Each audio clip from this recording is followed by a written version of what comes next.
Smart Ahmednagar news. वटपौर्णिमेच्या दिवशी महिला वडाची पूजा करण्यासाठी जातात तेव्हा वडाभोवती महिलांनी ठेवलेला नैवेद्य झाडाभोवती खूप गोळा होतो। तसेच गहू, कापूर, उदबत्ती व ब्लाउज पीस असे पूजेचे साहित्यही तिथे असते।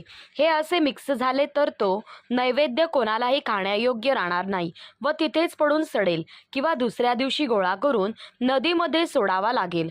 हे एका वडाच्या झाडाजवळ एवढे तर सर्व ठिकाणी पूजा झालेली असते व हे सर्व नदीमध्ये विसर्जित केले तर केवढे प्रदूषण होत असेल।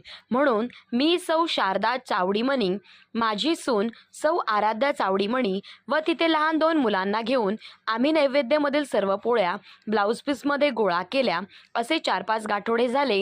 हे सर्व आम्ही अवनी संस्थेच्या राधिका लोखंडे यांना बोलावून त्यांच्याकडे सुपूर्द केले। त्यांनी ते गोरगरिबांमध्ये वाटले व सर्व नैवेद्य वाया न जाता गोरगरिबांच्या पोटात गेला असे मी मागील 3 वर्षे सलग करत आहे व माझी विनंती आहे की आपण सर्वांनी आपल्या परिसरातील वडाच्या झाडाजवळील नैवेद्य असा वाया न जाता तो कसा गोरगरिबांना भेटेल याबद्दल नक्की प्रयत्न करावा।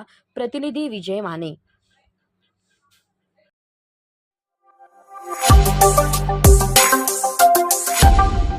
Smart Ahmednagar news.